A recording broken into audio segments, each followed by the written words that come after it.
we are at the EI Club breakfast in central London in the middle of party conference season. We've brought the party conference ethos here to 1 Alfred Place. We've got Goldsmith in the background, we've got Mark Thompson, the Liberal Democrat blogger, and you'll soon see some clips of how the discussion went. Those of you who have come before know that this is an approximation of a dinner party over croissant. Zach is going to speak first. He's going to talk, I believe, about his new book, The Constant Economy. So I will be quiet and ask our first speaker to speak for about 5 minutes on his talk for the day. Zach.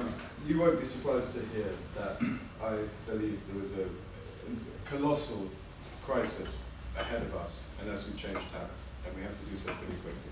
Obviously, lots of people dispute aspects of climate change, but even the most famous naysayers today accept that it's more or less accept that it's happening.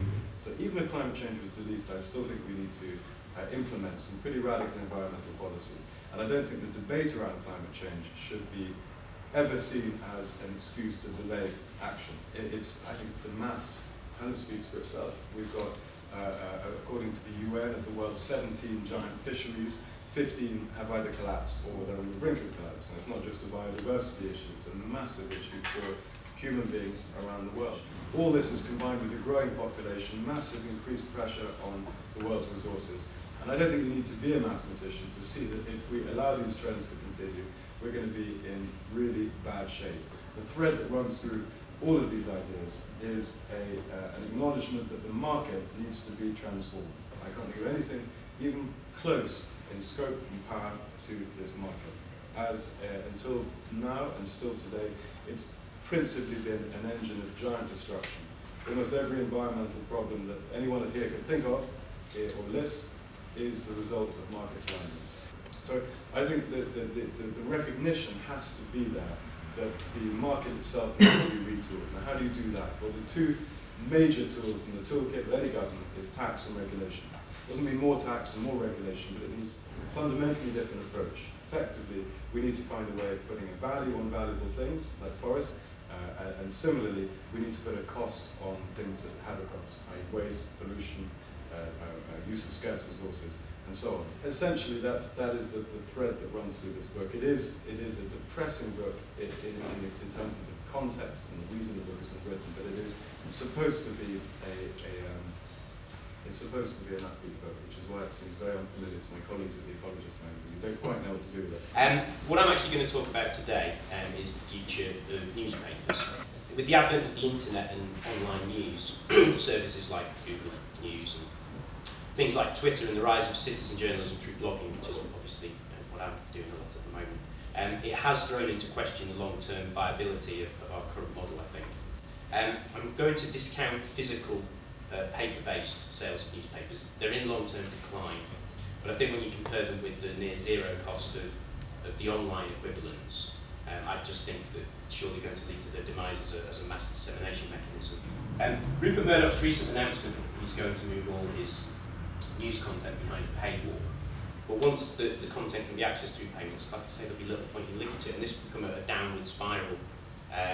You'll go down the rankings of the search engine, less people link to you, less future subscribers, etc., etc. And as all that's going on, blogs will be reporting about issues, opinion, giving content to the world basically for free. Firstly, I think newspapers are going to have to get by on less money. I think the money will largely come from advertising, but I think it's likely to be better targeted advertising. I think maybe as time goes on, journalism will become less of a profession and maybe more something some people do some of the time. 10 years ago, who would have predicted Twitter, 140 characters, sounded crazy, but it works. 20 years ago, who would have predicted blogs? 50 years ago, who would have predicted the internet itself?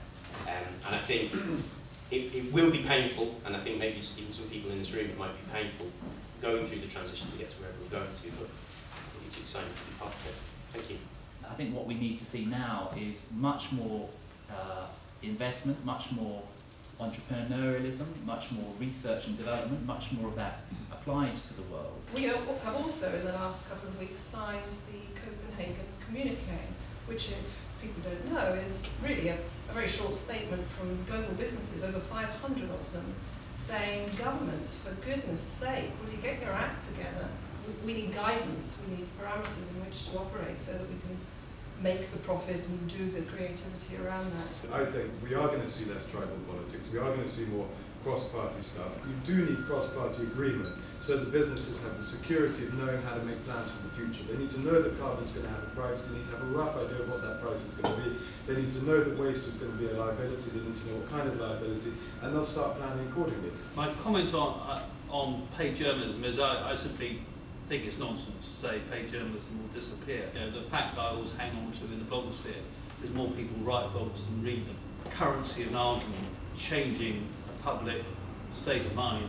For the moment, it's the mainstream press which does it.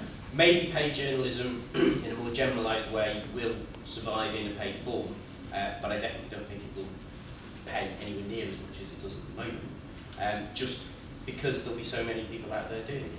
And the media is what prevents the politicians from doing it, because frankly the media hasn't understood this issue, and it makes it impossible to have a proper political discussion. And until you get beyond that inability to have a proper grown-up conversation, I don't think politicians are going to have the courage, which is why I hope you're wrong. I hope that the newspapers will be dramatically weakened, because I don't see them breaking through on these issues.